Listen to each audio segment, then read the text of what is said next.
The sound of their laughter faded into the wilderness, and all that was left was this chilling silence and a strange, gurgling sound in my own chest. I was chained, I'd been shot, and my right lung had collapsed. They had left me for dead, but they made one big mistake. They had no idea my entire life had been training for this exact moment. They didn't know I was a biathlete.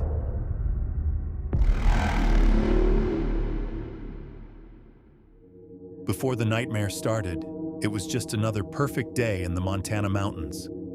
It was July 15th, 1984. I was 22 years old, and I felt completely invincible. Earlier that year, my teammates and I had won a bronze medal at the first ever Women's Biathlon World Championships. I'd even placed 5th in the individual race, the best an American had ever done. My life was this constant rhythm of discipline and endurance, and I absolutely loved it. I was spending that summer working at a guest ranch near Big Sky, which gave me the perfect training ground. The huge, beautiful, and totally unforgiving mountains of Montana. The mountains were my sanctuary. They were where I pushed my body to its limits, where the rhythm of my feet on the trail and the clean, crisp air just cleared my head. On that particular afternoon, I went out for a long training run in the Ulariss Lakes area, a trail I knew like the back of my hand. The sun would warm, the sky was a piercing blue, and the world felt like it was full of promise. I was strong, I was focused, and I was free. I had no clue that in just a few minutes, every bit of that freedom would be stolen from me. As I was running along the trail, 2 men just appeared, blocking my path. One was older, with a hard, weathered face. The other was just a kid, really. They were Don and Dan Nichols, a father and son who lived like ghosts in the mountains. They were survivalists with a disturbing plan: to kidnap a woman and make her the son's mountain bride. I tried to get around them, but the older one, Don, grabbed me. The logical part of my brain, the part trained to assess and react, was just screaming, but I knew I couldn't afford to panic. "We want to take you into the mountains for a while," the old man said, "to see if you like living with us." In my head, I was sure they were going to assault me and then kill me.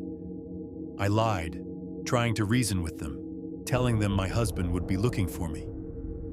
The younger one, Dan, just sneered and said all women were liars. They overpowered me and dragged me deep into the woods, way off any trail. They set up a crude camp and chained me to a tree. That cold metal chain around my waist felt like a death sentence. The father, Don, was the one in charge. He had a rifle, and he told me flat out that if anyone came looking for me, he would shoot them. The hours just dragged on. I was terrified, but I refused to let that fear swallow me whole. I fell back on my training.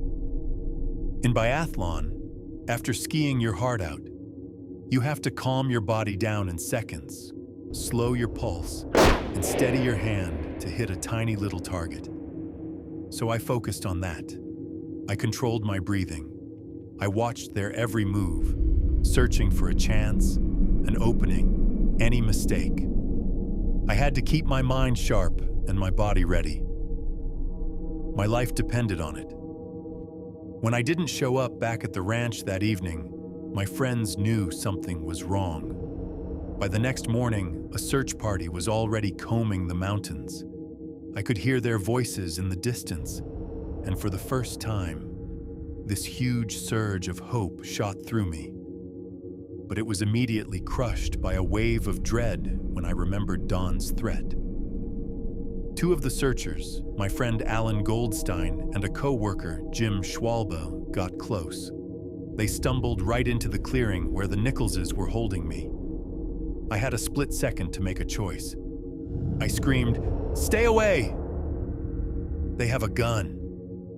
I was trying to save them, but all it did was alert my captors. What happened next is burned into my memory forever. Don ordered Dan to shut me up.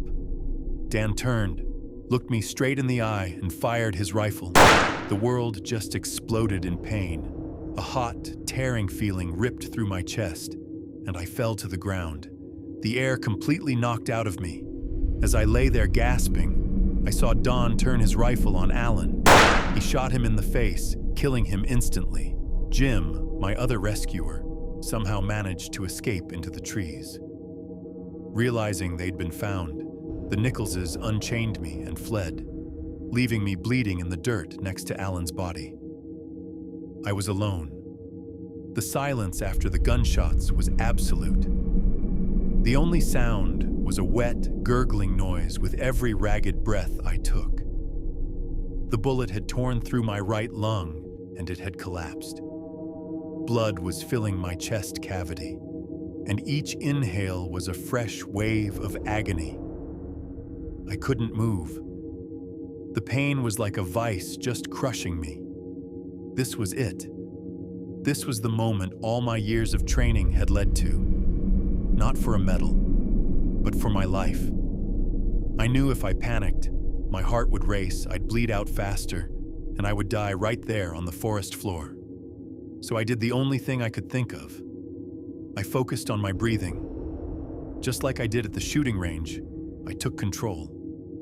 Inhale slowly. Hold. Exhale even slower. I had to keep my heart rate down. I lay there for 4 hours. 4 hours of fighting the pain, the fear, and the darkness that was trying to pull me under. I thought about my family. I thought about my teammates. I pictured their faces and used their memories as an anchor to keep me tethered to the world.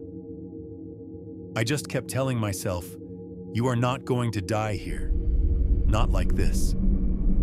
The shrapnel from the bullet was a constant, sharp reminder of what happened, and it's a pain I still feel to this day.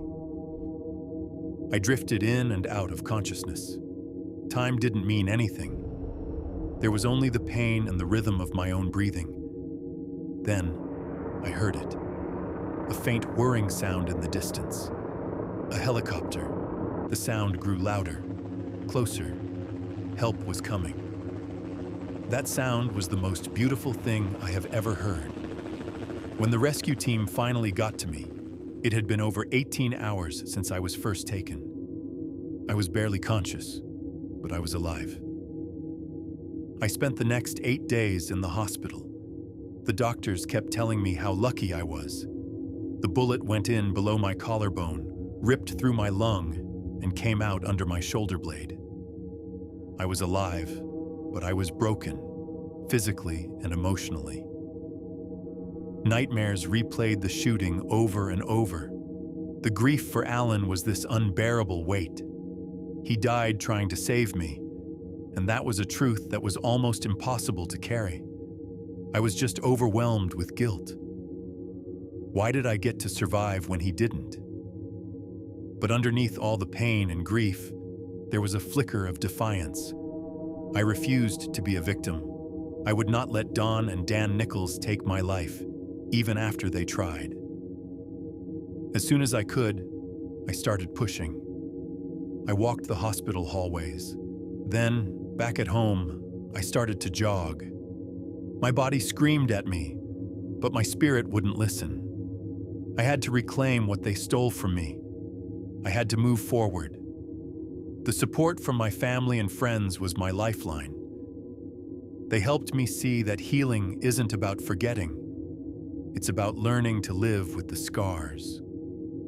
The mountains were the scene of my greatest trauma, but they were also my path back to myself. That winter, against the advice of some of my doctors, I was back on skis. By 1986, just 2 years after the attack, I competed in the Biathlon World Championships in Norway and finished 4th. It wasn't just a victory for me. It was for everyone who stood by me. It was a statement that I was still me, I was still an athlete. But the physical toll was huge. The pain from the shrapnel never really went away, and I knew I couldn't compete at that level forever. So I retired from biathlon to chase my other dream, becoming a veterinarian. I graduated from veterinary school in 1990 and eventually came back home to Bozeman, Montana, to practice. The Nicholses were caught after a 5-month manhunt. Don, the father, got 85 years for kidnapping, murder, and assault. Dan received a shorter sentence and was paroled in 1991. After serving 32 years, Don was granted parole in 2017, a decision my family and I fought as hard as we could. He died in 2023. Today, I still live and work in Montana. I found peace in my work with animals and in the very mountains that once held so much horror for me.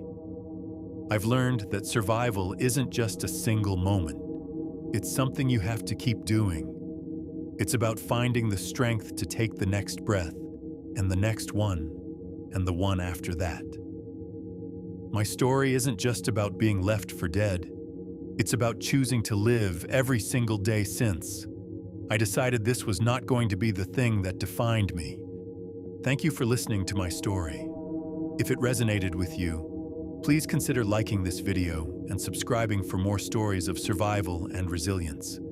Share it with someone who might need to hear that it's possible to find your way back from the darkest of places.